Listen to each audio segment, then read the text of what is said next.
Madame, Monsieur, bonsoir. Nous sommes en direct sur RAL24 News. Soyez les bienvenus dans ce nouveau numéro de Cap sur l'Afrique, votre rendez-vous hebdomadaire avec les questions africaines.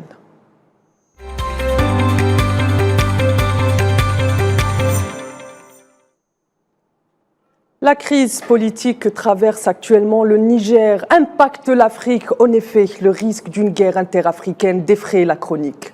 La raison, les menaces de la CEDEAO, mener une intervention militaire au Niger.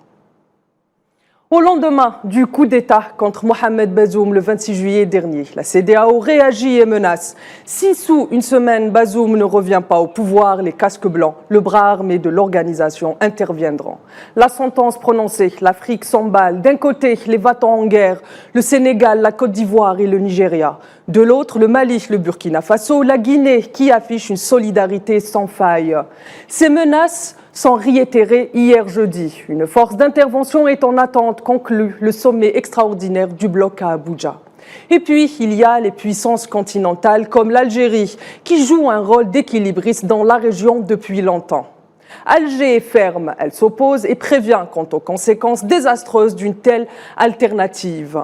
Derrière Alger, l'ensemble des personnalités panafricaines avec pour argument l'histoire récente. La Libye, le Mali, l'Irak, la Syrie et les exemples sont nombreux. L'opinion internationale, elle aussi, se scinde en deux. La Russie et la Chine s'alignent sur Alger et préviennent et prônent la voie diplomatique. L'Italie de Meloni également. Et sans surprise, les USA et l'Union européenne, ce duo pourtant habitué des interventions étrangères, fait exception pour le Niger, en raison de l'influence grandissante de la Chine en Russie. De la Chine et de la Russie en Afrique. Ces dernières étant anti-interventionnistes rassurent les populations de la région qui aujourd'hui ont le regard tourné vers l'avenir d'un monde multipolaire. De son côté, la France agonise en Afrique et semble vouloir abattre sa dernière carte. Vous l'aurez compris, il s'agira pour nous ce soir de comprendre la dimension internationale de cette crise au Niger et de ses conséquences directes sur la CEDEAO et l'échiquier international. Et pour en parler, j'aurai le plaisir d'être accompagné de Jonathan Batanguène, spécialiste des questions africaines, qui nous reçoit dans quelques minutes, et de Gamel Abina, observateur des questions internationales et journaliste. Messieurs, on commence avec Gamel. Bonsoir Gamel. Bonsoir. Merci d'avoir accepté notre invitation. Alors, Gamel, j'imagine que vous avez suivi le sommet de la CEDEAO qui s'est tenu hier à huis clos à Abuja. Quels sont les moments forts, si on peut utiliser cette formule de ce sommet?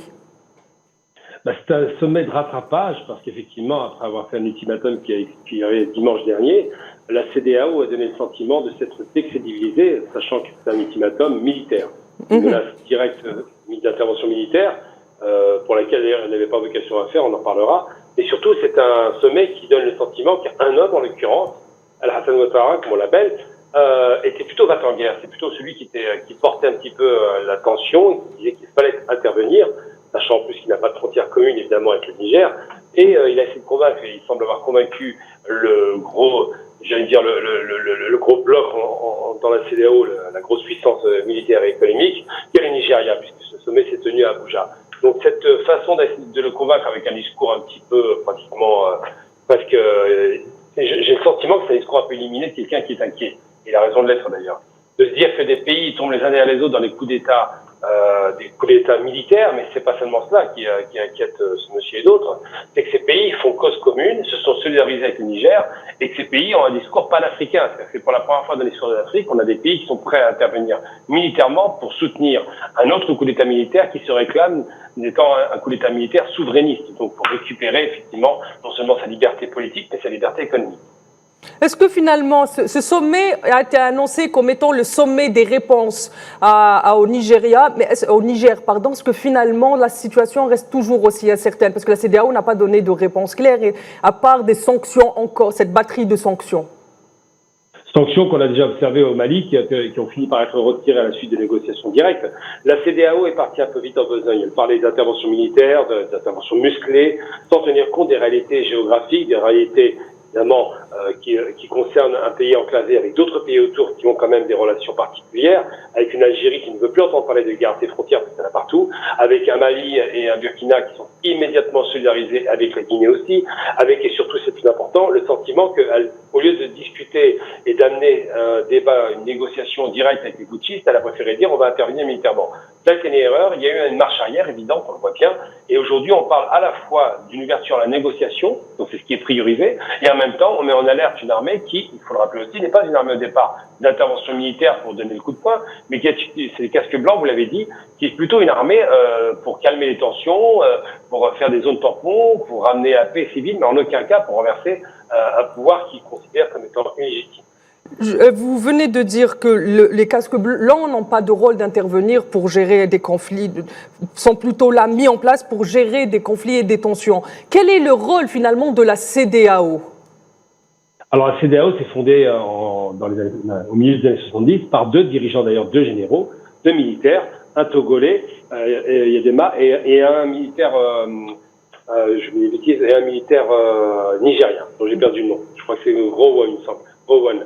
Et donc, ils se sont mis d'accord tous les deux pour faire une alliance économique qui avait pour visée d'ouvrir les frontières, d'intensifier les échanges de la région de l'Afrique de l'Ouest et de faire en sorte de créer de la richesse. Alors, en gros, ce groupement économique représente moins de 700 milliards de PIB, dont le gros du PIB est fait par le Nigeria, pays exportateur de gaz, de pétrole, qui est un pays très riche, avec la plus forte population, 213 millions d'habitants, contre le reste de l'Afrique qui est arrimé avec ce pays-là. Alors, le Nigeria est un pays anglophone qui a été rejoint par le Libéria, anglophone aussi.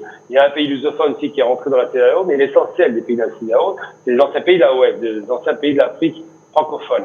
Donc la plupart des pays francophones se sont ralliés au Nigeria dans l'espoir de créer une dynamique économique et dans l'espoir de bénéficier de la réussite du Nigeria qui, elle, est réelle puisque c'est une des 4 premières puissances économiques africaines. Parmi les objectifs de la CEDEAO qu'elle a affichés dès sa création et en particulier ces dernières années, l'horizon 2027 avec une monnaie commune. Qu'en est-il de ce projet? Alors cette fameuse monnaie commune qui aurait dû s'appeler l'ECO, et ça fait même pas écho en vérité dans les salles de marché puisque tout le monde en rit pratiquement, c'est une monnaie qui avait été voulue par le Nigeria d'ailleurs, parce que le Nigeria s'inscrit plutôt dans une logique indépendantiste, très Commonwealth, très volonté de s'affranchir de la tutelle anglaise évidemment et française a fortiori, et considérer qu'il fallait une monnaie qui soit détachée du franc CFA, qui est une monnaie de tutelle utilisée par les pays francophones de l'Afrique de l'Ouest et qui fait un frein littéralement à ce marché commun voulu par le Nigeria puisque c'est lui la locomotive. Et donc ils ont proposé cette monnaie, plusieurs rounds de négociations en 2018, 2020 ça aurait dû être le parachèvement de la station de la monnaie. Le Covid a été un prétexte pour dire qu'on n'a pas pu, mais en vérité c'est pas ça la problématique. La problématique, c'est qu'on a deux décisions différentes. Il y a le Nigeria qui s'inscrit dans une décision de souveraineté monétaire et d'avoir une banque centrale africaine un petit peu dans le modèle de la Bouba, par exemple l'ex-Bouba ou la Banque centrale européenne ou encore la Réserve fédérale américaine, donc une banque centrale africaine de la région qui battrait monnaie et qui serait détachée de la France. Et de l'autre côté, on a Alassane Ouattara qui, lui, au contraire, considère, parce qu'il se croit expert économique, qu'il faut continuer à rester accolé au franc CFA et donc à la France, parce que selon son argument, le seul argument qu'il a développé, il dit que la convertibilité est possible en euros et surtout qu'il n'y aura pas de perte de valeur parce que les taux sont fixes. Les taux sont fixés par la France et sont arrimés à l'euro. Donc c'est deux visions de la monnaie qui s'opposent et aujourd'hui on parle de cette monnaie qui serait créée en 2027. C'était repoussé en calendrier grec. Justement, vous avez parlé de Alassane Ouattara et on l'a vu durant ce sommet de Abuja. Il a pris les devants et même au sein de la CEDEAO et au sein des projets, on va dire, souverainistes de la CEDEAO, il prend de l'avant. Quel est le rôle de Alassane Ouattara finalement aujourd'hui en Afrique de l'Ouest? Je trouve que l'ironie du sort, c'est qu'Alassane Ouattara, il fait quoi? Il est arrivé par un coup de force lui aussi, il a oublié, dans des élections qui ont été largement disputées face à son concurrent qui était le président de l'époque, d'ailleurs, il faut le rappeler, Gbagbo, qui a été malmené, qui a été même traîné à la CPI, comme s'il avait commis des crimes, alors qu'il finalement, il n'a eu aucun crime, il a été poursuivi pour rien, qui a fait de la prison gratuitement et qui aujourd'hui, et surtout sa femme, Simone, veut reprendre sa revanche face à Ouattara, considéré comme l'agent de la France. Ouattara est marié avec une Française, Ouattara a le discours, effectivement, de la défense du franc CFA, c'est un homme réellement qui a un discours pro-France, donc néocolonialiste littéralement dans sa démarche, c'est un endocolon, c'est comme ça qu'on pourrait l'appeler, et qui n'est pas tellement aimé dans la région, mais qui est le plus battant-guerre. Il n'en a pas les moyens, il n'a pas d'aviation, il n'a pas les moyens de porter ses troupes, mais par contre, il demande au Nigeria, qui lui par contre est un grand, c'est un géant militaire dans la région, il demande au Nigeria d'intervenir. Donc il est très battant-guerre, il pousse à fond pour qu'il y ait une intervention, parce qu'il est inquiet chez lui.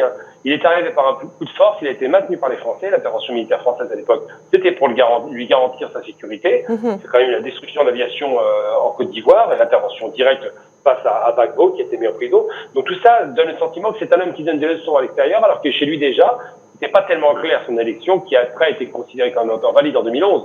Il n'en demeure pas moins qu'au départ, ça s'est mal passé. Donc il y a eu quasiment une guerre civile qui a failli démarrer en Côte d'Ivoire, on y a échappé, mais tout de même, c'est l'homme du nord de la Côte d'Ivoire qui arrive drapé de valeurs qui ne sont pas les Africains dans l'absolu, et qui défend bec et ongle son alliance, sa soumission au franc CFA et donc à la France et à la Banque centrale française en l'occurrence. Il y a eu un autre événement qui a attiré l'attention des médias durant ces dernières 24 heures. C'est l'annonce au niveau des chefs d'état-major de leur rencontre dès demain à Accra, au Ghana. À votre avis, quels sont les scénarios possibles suite à cette réunion au niveau des états-majors? Alors, comme je vous le disais tout à l'heure, le sentiment général, c'est qu'ils essaient de rattraper leur image. Ils essaient de donner le sentiment que finalement, ce coup de semonce qui a été fait pour dimanche dernier, ultimatum quand même, chantage, on peut appeler ça un chantage, sachant qu'en plus le président est entre les mains des putschistes, le risque de faire tuer le président et sa famille, ce qui n'est pas rien. Donc négociation complètement avortée, il n'y a pas eu de négociation, il y a eu un coup de chantage, maintenant on discute de négociation, mais on veut montrer aussi que cette force d'intervention spéciale rapide, qu'ils ont mis en alerte hier d'ailleurs, et ils donnent le sentiment qu'elle pourrait intervenir, donc une sorte d'épée de Damoclès. Ils savent que l'Algérie ne veut pas l'intervention militaire, ils savent que les États-Unis qui sont rapprochés de l'Algérie ne sont pas favorables à cela. Les Français disent qu'ils sont favorables aux décisions prises par la CEDEAO parce qu'effectivement, ils ont beaucoup à perdre dans la région. Ils ne sont pas non plus eux-mêmes favorables à l'intervention directe de la France et ils voudraient que les Africains fassent leur propre travail. Le problème, c'est que ce n'est pas les populations qui décident, c'est les dirigeants qui ne sont pas forcément aimés et qu'aujourd'hui, ce coup de pression militaire, puisque c'est comme ça qu'on peut l'appeler, une espèce de tentative de créer un bloc interarmé pour intervenir comme ils l'ont fait à l'époque dans d'autres pays, mais à l'époque pour garantir la paix, non pas la guerre, eh bien ce coup de bluff militaire, sans doute, je l'espère, est juste une façon de dire que la CEDEAO, finalement, ne s'est pas décrédibilisée. Mais à l'image de l'Europe, qui n'est pas une Europe politique mais économique, la CEDEAO n'est pas n'est pas un groupement politique, mais bien économique, et n'a donc pas les moyens d'intervenir militairement de façon coercitive pour placer ou déplacer un pouvoir qui vient d'arriver. Les populations de l'ensemble de la région ouest africaine et africaine et même dans le sud globalisé s'opposent de plus en plus aux interventions étrangères et l'histoire récente du monde et même l'histoire ancienne leur donne raison. Mais pourquoi est-ce qu'aujourd'hui les voix ouest-africaines ne sont pas écoutées par la CEDEAO? Parce que la CEDEAO, c'est un peu comme la Commission européenne, quand elle prend des décisions, elle ne consulte pas les populations. Elle considère qu'elle a une souveraineté totale sur ces décisions. Elle se considère souveraine parce que élue, par qui on ne sait pas, parce que la CEDEAO, ça reste quand même un groupement d'États. Donc il n'y a pas de décision directe du peuple. Le peuple n'intervient pas, ne le consulte pas. Et vous savez, pour faire la guerre, en règle générale, on ne consulte pas les peuples. Si on pose la question au peuple, est-ce que vous voulez faire la guerre, la réponse est à non à 95%. Je donne un exemple très concret. Les interventions militaires, c'est quoi? C'est la destruction de la Libye, on le sait aujourd'hui, qui a littéralement géré des tensions, des crises et une dissémination de l'arsenal militaire de Kadhafi, le malheureux. C'est la destruction de la Somalie aussi, via 4 micro-États. C'est la destruction, évidemment, de la Syrie, de l'Irak, et j'en passe des meilleurs, du Soudan, partitionné en 2 et peut-être en 3. L'objectif est affiché. C'est la destruction de beaucoup de pays, parce que les interventions militaires n'ont conduit qu'à la catastrophe et la famine pour certains pays. Et c'est la destruction des pays qui, aujourd'hui, ont compris, je parle des peuples, qu'il ne faut plus recommencer. On a vu que récemment, on a failli échapper à une guerre civile entre le Tigré et le pouvoir central en Éthiopie. Et à chaque fois, ces tentatives de déstabilisation sont liées à un nouvel échiquier international, à savoir un retour de la Russie, de la Chine, donc un multilatéralisme qui est clairement affiché. Et de l'autre côté, un Occident recule qui donne le sentiment qu'effectivement, la politique de la canonnière est de retour par des potentats locaux qui vont faire le travail à leur place. Autre question, Gamel, pourquoi est-ce qu'aujourd'hui le Niger est en train de déchaîner les passions autant entre ceux qui sont pour ce coup d'État et ceux qui sont contre le coup d'État? Je parle de l'opinion publique africaine et internationale, évidemment. Je parle des populations. Alors le panafricanisme qui a le vent en poupe actuellement, il faut le rappeler, c'est une conscience collective de l'Afrique, une et indivisible, qui a connu les mêmes misères, les mêmes malheurs, la colonisation, l'esclavage, la spoliation, le massacre, les guerres. Donc ces gens, cette jeunesse, qui est consciente, qui est éduquée, qui a connu Sankara, qui a connu Lumumba, qui a connu Nasser, aujourd'hui dit stop à l'impérialisme. Parce que c'est bien une question d'impérialisme. L'impérialisme, c'est quoi? C'est comment voler de façon militaire les richesses d'un pays sans tenir compte des peuples. Et eux, ils n'en veulent plus. Donc pourquoi est-ce qu'il y a ces tensions au Niger? Parce qu'il y a plusieurs éléments. D'abord, c'est un des principaux pourvoyeurs d'uranium dans le monde. C'est pas rien, une des plus grandes réserves. Ensuite et surtout parce qu'aujourd'hui, on a découvert du pétrole. L'Algérie travaille sur le nord du Niger avec un forage de pétrolier. La Chine dans le sud du Niger. On a découvert d'immenses réserves d'or. Il y a 800 000 Nigériens qui vivent de leur paillage. On a découvert d'autres terres rares. On a découvert que ce pays était immensément riche avec un peuple très pauvre, un des plus pauvres au monde. On a découvert que le Niger était très jeune, 7 enfants en moyenne par femme. C'était le pays le plus jeune de la Terre. Donc tous ces éléments d'un pays enclavé font qu'il peut devenir demain une très grande puissance. Mais pour cela, il faut des partenariats solides. Et les peuples africains ont compris que 60 ans de néocolonialisme économique n'ont rien apporté de bon. Et que peut-être le partenariat avec la Chine, la Russie, l'Inde, l'Iran, la Turquie, des pays comme ceux-là qui sont moins enclins au néocolonialisme, qui n'ont jamais été des pays colonialistes, eh bien ces pays-là pourraient être effectivement des partenaires sérieux, solides et permettraient peut-être enfin un développement équilibré de l'Afrique, un bien-être et un retour à la paix. Merci Gamel. On sait que les populations africaines, et on l'a dit durant l'introduction, ont le regard tourné vers leur avenir, ce qui est normal. Par contre, il y a une question qui s'impose d'elle-même. Les sanctions de la CEDEAO, on les a vues avec le Mali, le Burkina Faso ou encore la Guinée, ont été sans précédent, mais là aussi, elles montent d'un cran. Pourquoi cette montée d'un cran de la CEDEAO, Gamel? Simplement parce qu'il y a plusieurs éléments. D'abord parce que la France est inquiète pour ses approvisionnements, et on peut le comprendre. Ensuite parce que la CEDEAO, c'est le cœur battant, c'est le cœur militaire des États-Unis dans la région. Ils ont installé une base qui a coûté 100 millions de dollars à Agadez, une très grande base. Ils ont 2 bases militaires, il y en a une à Agadez et une à Niamey, à la capitale. Et donc ils ne veulent pas que cette base soit déplacée par des courants qui seraient nationalistes. Et pour finir, parce que les pays qui sont à la manœuvre et qui sont inquiets, mais sincèrement inquiets, c'est les pays qui se rendent compte qu'il y a un effet domino. Que la plupart de ces régimes nationalistes, parce que ce sont des militaires nationalistes qui s'inspirent de Sankara, prennent le pouvoir et se mettent d'accord entre eux, ce qui n'avait jamais été vu auparavant. Et donc à partir de là, ils disent à qui le tour? Qui sera le prochain sur les listes? Parce que maintenant, quand ils ont, c'est pas un coup d'État au Mali, c'est une multiplication de coups de force avec des gens qui sont d'accord entre eux et dont les moyens de coercition, à savoir des sanctions économiques, n'ont rien donné. Le Mali n'a pas reculé, le Burkina ne recule pas. La Guinée c'est autre chose, mais en tous les cas, il n'a pas reculé non plus. Mais on voit bien que les sanctions économiques ne portent pas, et j'en veux pour preuve l'exemple très très frappant, la Libye ou l'Irak ont subi entre 30 et 40 années de sanctions économiques. Ça n'a pas bougé les pouvoirs. Les peuples, quand on les sanctionne, ils se solidarisent avec leurs dirigeants. Donc ils se rendent bien compte que ça ne fonctionne pas. Et l'inquiétude qu'ils ont aujourd'hui, c'est de se dire mais qui sera le prochain sur la liste? Parce que je rappelle quand même que le Nigeria, par exemple, était coutumier du fait des coups de force de généraux. Et que rien n'interdit, si jamais ils tentaient une intervention militaire, par exemple, qu'il y ait un coup à l'intérieur du pays qui mettrait totalement à mal leur pouvoir. Donc ces questions sont posées avec acuité sur l'autel évidemment classique de l'interventionnisme occidental, la démocratie. Merci Gamel. Et Jonathan Batangen vient juste de nous rejoindre. Bonsoir Jonathan, merci d'avoir accepté notre invitation et de nous rejoindre. Bonsoir Simon, bonsoir à mon frère Gamel et bonsoir à toute l'Afrique qui nous écoute, à tout le monde, à tous les fidèles téléspectateurs de Al24. C'est déjà une habitude ici de vous retrouver et c'est un réel plaisir que d'intervenir devant ce magnifique public. Merci Jonathan. Je viens vers vous Jonathan. Alors Gamel a commencé à nous en parler tout à l'heure de Alassane Ouattara, du rôle qu'il est en train de jouer au sein de la CEDEAO, de prendre le relais de l'impérialisme ici en Afrique. Aux côtés de Alassane Ouattara, il y a aussi Faure Gnassingbé, dont la légitimité est fortement contestée et son accession au pouvoir aussi. Et pourtant, ça a été les premiers à soutenir la décision de la CEDEAO de mettre en place une force militaire qui est en attente pour l'instant. Pourquoi est-ce que ces deux dirigeants ont directement sauté sur cette occasion pour, on ne le souhaite pas, mais aller vers une guerre en Afrique?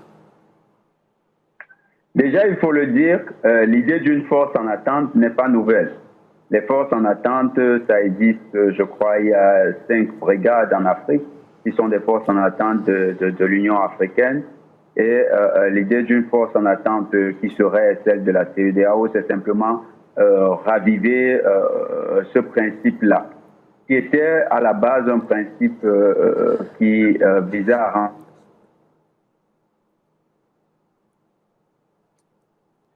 Jonathan, Je crois qu'on a perdu Jonathan. Je reviens vers vous, Gamel. Je laisse cette question en suspens. Gamel, durant très longtemps, allô?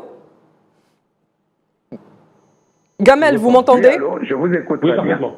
Très bien. Gamel, durant très longtemps, les observateurs estiment que durant très longtemps, la CEDEAO n'a rien dit sur bon nombre de coups d'État et même sur les exactions de certains dirigeants africains. Et aujourd'hui, elle se veut la gardienne de la démocratie en Afrique de l'Ouest. Pourquoi est-ce que le Niger devient une nécessité démocratique pour la CEDEAO et pourquoi ce deux poids, deux mesures, justement? Alors, le Niger, il y a plusieurs aspects. Il y a l'aspect évidemment économique, on l'a bien compris, entre les liaisons qui passaient par le Niger, ce fameux gazoduc qui est très important sur un plan géopolitique, géoéconomique, puisqu'effectivement, ça profitait à la fois au Niger et à l'Algérie, et au Niger, et au Nigeria, bien sûr, le pays émetteur, mais surtout parce qu'en dehors de la base américaine, en dehors des intérêts français, en dehors de beaucoup de choses, j'ai envie de dire que c'est la goutte d'eau qui ferait déborder le vase. Le sentiment général, c'est que si on laisse passer le Niger, il y aura d'autres coups d'État, et c'est ce qui fait peur à tout le monde. Et en même temps, la CEDEAO s'est décrédibilisée parce qu'ils ont accepté assez facilement, finalement, la passation de pouvoir père-fils d'un homme, Idriss Déby, qui meurt au combat, semble-t-il, qui a été tué, on ne sait pas, on ne connaît pas les circonstances exactes. Bref, il meurt au combat et son fils prend le pouvoir et les Français se précipitent pour dire merci et félicitations au nouveau détenteur du pouvoir qui n'est pas élu démocratiquement. Il n'y a pas d'élection. Donc ces questions de démocratie sont à géométrie variable. Dans un Niger faible, il faut qu'il y ait démocratie, mais dans un Tchad qui serait plus ou moins fort, là, la démocratie n'est pas nécessaire parce que c'est du pétrole et du gaz. Donc il faut vraiment faire attention à cette idée que ce qui est perçu par la population de la CEDEAO, donc les peuples africains, c'est ce deux poids deux mesures, ce double standard qui donne le sentiment que les dictateurs qui sont sympas avec l'Occident, on les garde au pouvoir, et ceux qu'on aime moins parce qu'on ne les connaît pas, et on n'en veut pas. Et c'est un peu ça qui ressort en règle générale. C'est pour ça qu'ils ont peur du phénomène Niger, parce qu'effectivement, en un an, 4 pays sont passés de l'autre côté, et l'autre côté, on l'a bien compris, c'est le bloc de l'Est. Très bien, je reviens vers Jonathan qui nous a retrouvés. Jonathan, rebonsoir. On attend la suite de votre réponse. On a encore perdu Jonathan. Par contre, cette question, j'aimerais bien avoir aussi l'avis de Gamel Abina sur cette question justement. Alassane Ouattara et Faure Gnassingbé qui se veulent aujourd'hui des va-t-en en guerre. Et est-ce qu'on peut considérer le discours de Alassane Ouattara prononcé hier comme une déclaration de guerre? Alors malheureusement, Alassane Ouattara en fait beaucoup.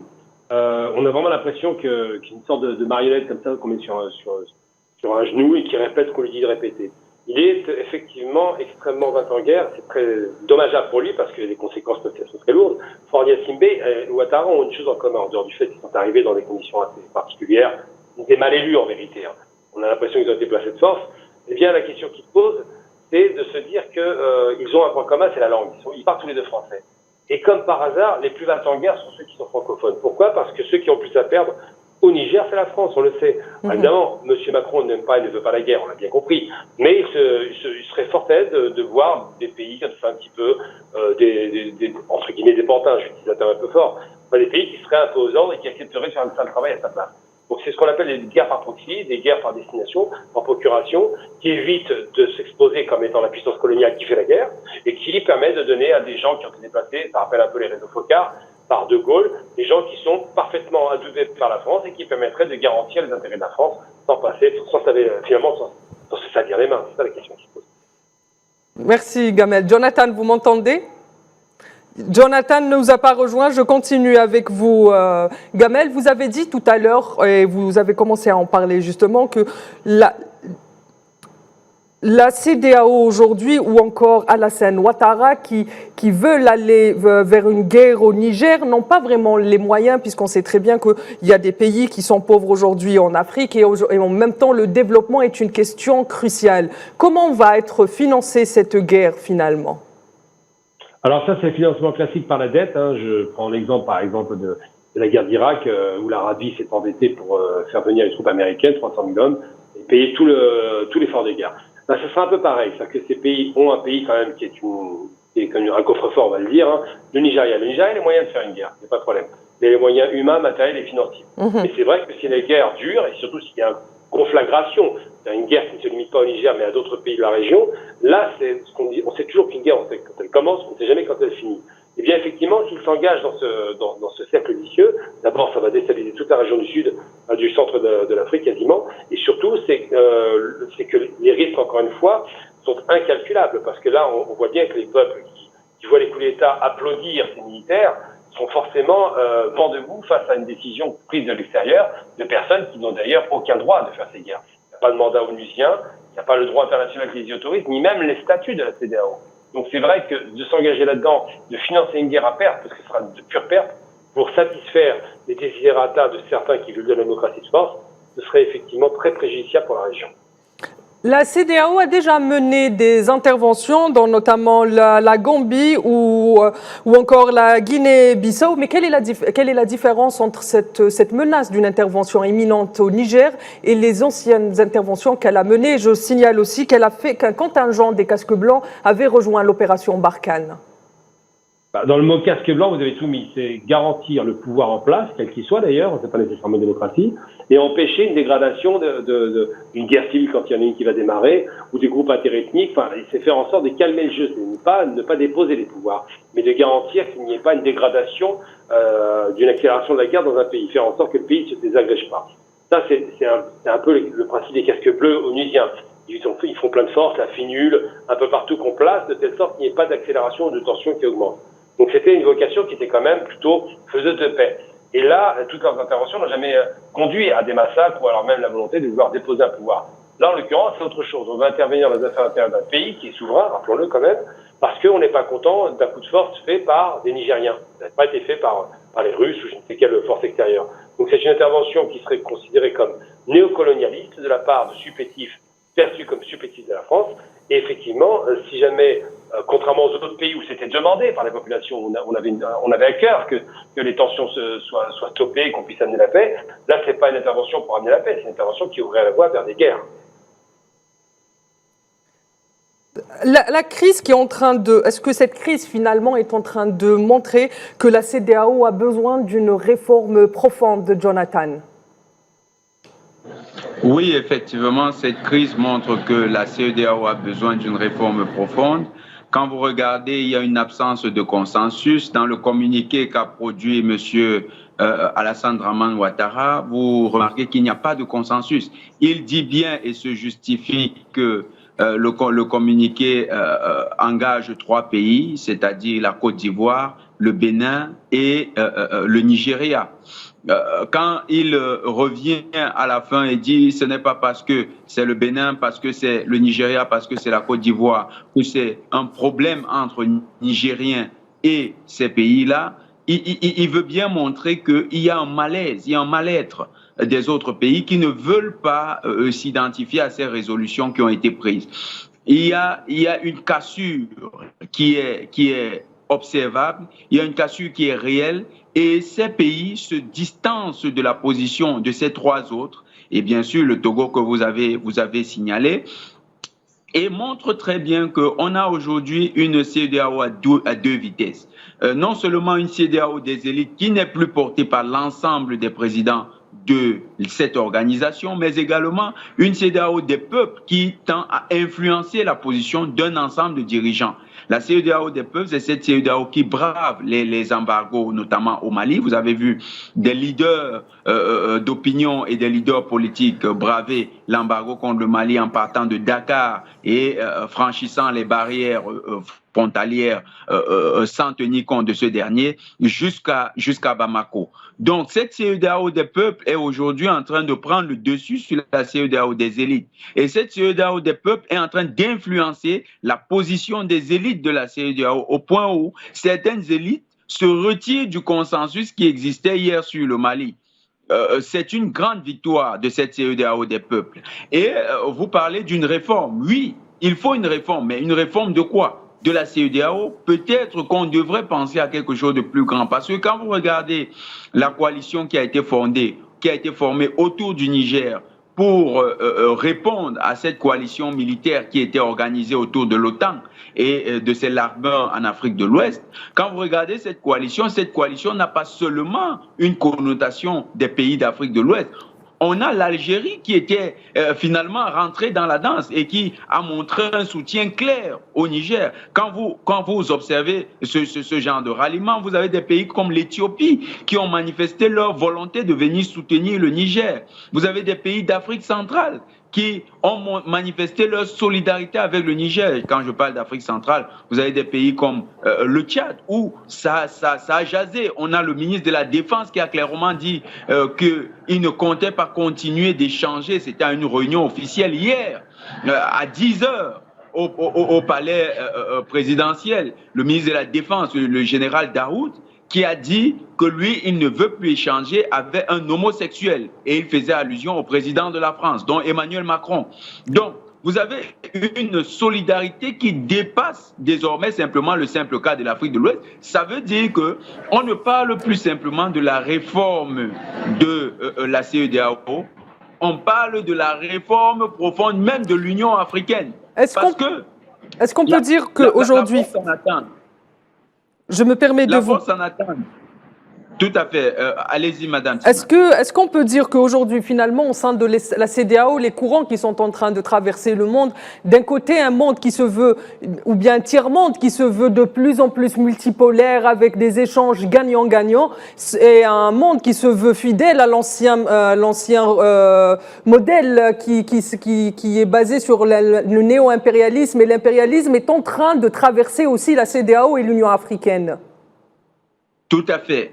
On assiste effectivement de manière historique à des lignes d'affrontement entre le monde multipolaire africain et le monde unipolaire africain. Ceux-là qui sont dans l'ancien logiciel, par exemple les pays comme la Côte d'Ivoire, comme le Sénégal, comme le Nigeria, qui ont encore cette lecture passéiste qui est restée dans les canons de l'unidimensionnalisme états-unien, et qui pense que le monde devrait se faire sur le modèle libéral occidental et que ce monde-là devrait triompher de l'ensemble des autres idéologies.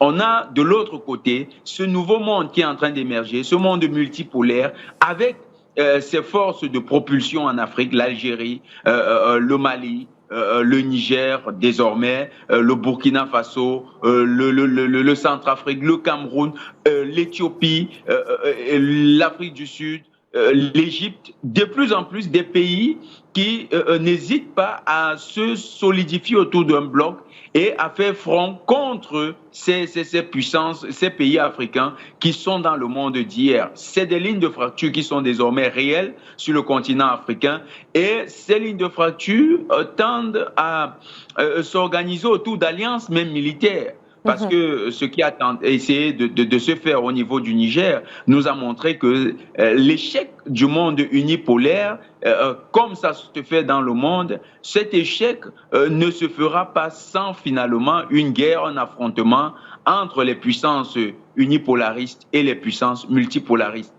Très bien, merci. Au niveau de l'Afrique, fort heureusement, le Niger a réussi son combat. Le Niger est en train de réussir son combat et la solidarité des forces multipolaires africaines est assez bien solide, si bien qu'elle a réussi à dissuader ceux-là de venir en aventure sur son territoire. Justement, il y a un point qui est très important. Je commence avec vous, Jonathan, sur cette question. Je veux votre avis à tous les deux. On a pu observer comme une volte-face de la part du président en exercice de la CEDEAO, président du Nigeria. Bola Tinubu, d'un côté, avait commencé à encourager cette intervention militaire qui est, rappelons-le, en suspens. Mais il y a eu une volte-face ce week-end et il a voulu plus mettre en avant la diplomatie. Pourquoi cette volte-face de Bola Tinubu ? Cette volte-face s'explique par des situations anthropologiques assez fortes au Nigeria. Il y a des contradictions anthropologiques. Vous savez, le Nigeria, c'est près de 20% de la population qui est Haoussa. Les Haoussa, c'est une ethnie qu'on retrouve dans les États comme Nasarawa, Kano, Zamfara ou bien Maïdougouri. Et Maïdougouri, c'est des épicentres de ce qu'on appelle le Boko Haram, donc des zones qui sont assez sensibles. Les Haoussa sont 52% de la population du Niger. Vous comprenez un peu les pesanteurs de cette situation. Et les gouverneurs des régions Haoussa sont allés voir Bola Tinubu avant-hier pour lui faire le week-end dernier, pour lui faire comprendre qu'ils ne seront pas du côté du Nigeria en cas d'intervention sur le territoire du Niger, parce que eux, ils sont plus rattachés au Niger sur le plan anthropologique. Vous avez également ce qui s'est passé hier, la visite des autorités ecclésiales du Nigeria et même des représentants de communautés, par exemple l'émir de Kano, le sultan de Sokoto. Ils sont allés rencontrer le président Bola Tinubu et l'ont découragé de s'engager dans une telle aventure. Et ces autorités ecclésiales ont clairement fait comprendre, par exemple, le leader de la Tidjaniya nigérienne, ils ont fait comprendre au président Tinubu que les sanctions injustes contre le Niger constituent une véritable menace contre leur communauté, parce que leurs communautés sont assez bien représentées au Niger. Et ensuite, il y a aussi le vote qui est intervenu en début de semaine, en fin de semaine dernière, en début de semaine par le Parlement nigérien.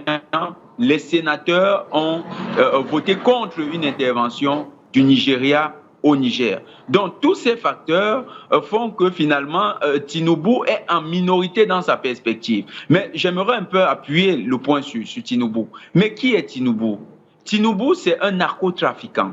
C'est quelqu'un dont le nom apparaît dans les rapports du FBI qui ont filtré à travers les Pandora Papers. C'est un narcotrafiquant qui est très empêtré dans les réseaux du trafic de cocaïne et de drogue. Je pense que sur le portrait de Tinubu, on va essayer de consacrer une autre émission au Nigeria. Je veux qu'on reste concentré sur le Niger, justement, et la CEDEAO. C'est très important de comprendre parce que le Niger constitue aussi pour ceux-là une route de transit de la drogue très importante. Donc, pour eux, ce n'était pas seulement une intervention qui visait à déloger ceux qu'ils appellent les poutistes, mais en fait les révolutionnaires nigériens. C'était aussi une opération qui visait à restaurer une route de transit de ces substances illicites et à assurer le contrôle de cette route. Donc, il y a plusieurs enjeux qui transparaissent dans cette opération. Donc, Tinubu a été mis en minorité dans un projet qu'il engage personnellement et de manière objective, ceux qui ont constaté que ça allait mettre en péril les équilibres sociologiques du Nigeria l'ont dissuadé de ne pas s'engager dans cette aventure.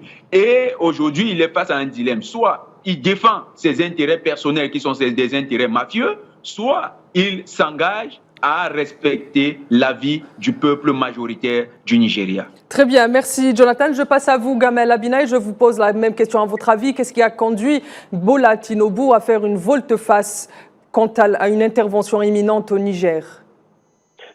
C'était évoqué à l'instant, effectivement, il y a la fameuse confrérie soufie Tidjaniya qui a fait pression. C'est une des plus grandes confréries soufis d'Afrique. Je crois qu'ils doivent être à peu près 25 ou 50 millions, je n'ai plus le chiffre exact. Donc c'est une pression considérable. Ensuite, parce que rien ne garantit la sécurité du président si jamais ça tournait mal. Je veux dire, l'armée peut se retourner. Et surtout de rappeler une chose importante. Le 1er septembre 69, Kadhafi a fait une révolution blanche, pas une balle tirée, pas un mort, quand il dépose des Sénoussi. Et là, on se rend compte que les 3 à 4 révolutions, c'était la 4e, on ne tire pas une balle. Non seulement il n'y a pas de mort, il n'y a personne qui est assassiné ou écarté par la force, mais surtout, et c'est plus important, la population est derrière ces forces armées. Donc ce sont des révolutions blanches, panafricaines, qui se réclament du sankarisme. Et quand vous écoutez les discours de tous les dirigeants, que vous allez au Mali, au Burkina c'est le pays de Sankara, en passant par le Niger, tous ont le même référentiel. Ils parlent de mouvements panafricains, ils parlent d'entraide et de soutien et d'en finir avec le fameux franc CFA, d'en finir avec la tutelle coloniale et post-coloniale, et d'en finir avec cette espèce de mise sous tutelle de toute une population qu'on a réduit quasiment à l'état d'esclave économique. C'est quand même incroyable. Donc, tous ces éléments ont fait que le Nigeria avait tout intérêt à reculer, parce que qu'est-ce qui garantit au Nigeria qu'il n'y ait pas des poussées de fièvre à l'intérieur du territoire, en se disant, mais vous vous rendez compte, vous attaquez nos frères, parce que ce sont des frères aussi, il faut le dire, Il y a beaucoup de populations nigériennes qui viennent du Niger et vice-versa. Qu'est-ce qui garantit que ces pouvoirs restent en place? Ils font une action de force qui sera considérée de façon très impopulaire par les populations africaines, parce qu'elles sont toutes panafricaines aujourd'hui, on le sait. considérée comme une action pour exécuter les bases besognes de l'Occident.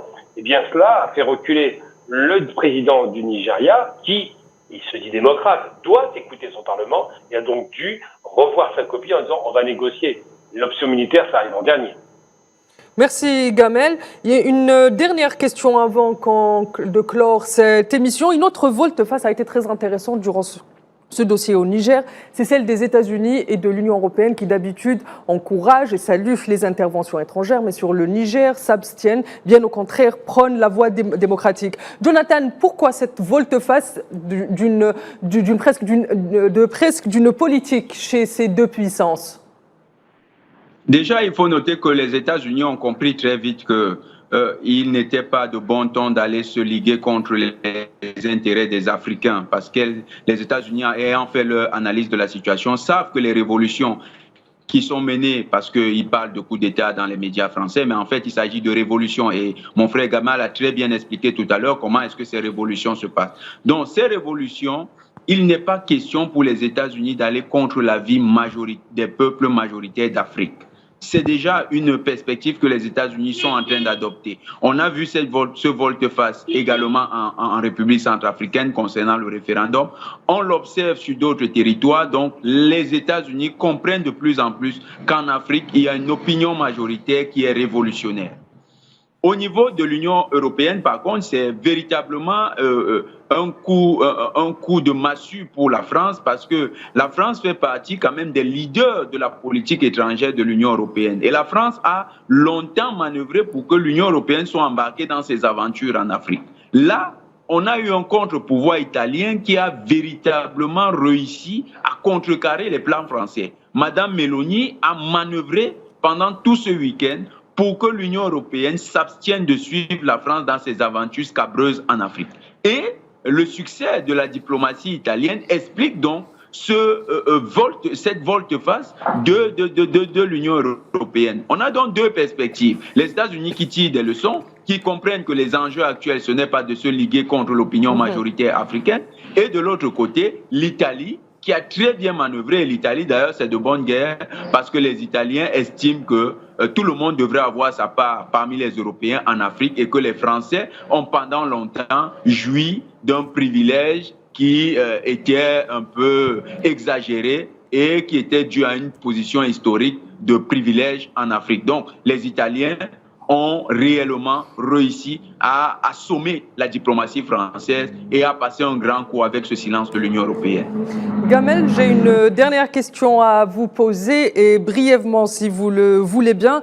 On n'arrête pas de parler de la voie démocratique, plutôt de la voie de la diplomatie ou encore pour parler de négociations. Ça consiste en quoi exactement, les négociations, les pourparlers avec les militaires au pouvoir au Niger? Alors le rêve, effectivement, des uns, c'est de rétablir Bazoum au pouvoir. La volonté des autres, c'est de créer un nouveau gouvernement qui ne serait pas affilié à Bazoum, qui était très très mal perçu comme étant un homme qui avait quand même humilié l'armée en disant que l'armée était incapable de rétablir la paix. Et ce qui se passe, ça a été dit par Jonathan, et j'en remercie. Ce qui est important, c'est de se rappeler que les États-Unis n'étaient pas à la conférence de Berlin, qui a partagé l'Afrique avec les Européens. Ils n'étaient pas présents, et aujourd'hui, les États-Unis, comme du temps de Kennedy, se satisfont parfaitement de l'effondrement de la France en termes de néocolonialisme économique. C'est-à-dire qu'ils préfèrent avoir une bonne image de gens modérés qui vont avoir une part du gâteau, mais de façon sans passer par les armements maintenant, sans passer par l'armée, sans passer par la guerre, plutôt que de se rallier à une France qui est en perte de vitesse, on l'a dit, et qui se fait aussi railler par l'Italie. Il faut se rappeler que la relation franco-italienne n'est pas bonne, que les Français se sont moqués des Italiens, qui étaient incapables d'endiguer l'arrivée des migrants, et aujourd'hui les Italiens, ils se frottent les mains, ils disent rendez compte, c'est vous qui mettez la pagaille là-bas, alors que nous apaisons le débat. Eh bien, les Italiens sont perçus comme des alliés, alors que c'est quand même un pouvoir d'extrême droite qui sont aux commandes en Italie, mais qui reste quand même honnête par rapport à ces questions-là, avec une France qui n'est pas l'extrême droite, mais qui manifestement a eu beaucoup de mal à laisser tomber cette espèce de mainmise du franc CFA. Rappelons que c'est quand même le franc qui est dans cette région, c'est quand même incroyable. Le mot franc dit tout. Eh bien, cette monnaie de singe qu'on a mis en place, qui ne vaut rien, qui est inconvertible sauf peut-être pour l'euro, et surtout qui oblige les États à avoir une politique monétaire confisquée par l'État français. C'est ça la question qui se pose. Le franc CFA est détesté, l'éco n'est toujours pas arrivé, c'est un rêve qui est porté par le Nigeria et les États-Unis qui sont alliés du Nigeria, n'oublions jamais ça, bien donne là aussi, ils se sont rapprochés de l'Algérie, ils disent on va essayer de négocier, on ne va pas autoriser à nouveau un foyer d'incendie qu'on ne pourra pas éteindre. Très bien, merci Gamel. Merci, chers téléspectateurs, et merci à Jonathan Botangan d'avoir nous avoir accompagnés durant cette émission. Je vous remercie, Timan, et à bientôt à tous les téléspectateurs. Gamel, merci de nous avoir accompagnés tout au long de cette émission. Toujours un plaisir et merci de m'avoir invité pour ça. Madame, Messieurs, vous l'aurez compris, Cap sur l'Afrique de cette semaine touche à sa fin. Je vous donne rendez-vous la semaine prochaine pour une nouvelle question africaine. Et d'ici là, prenez soin de vous. Excellente soirée sur Al24 News.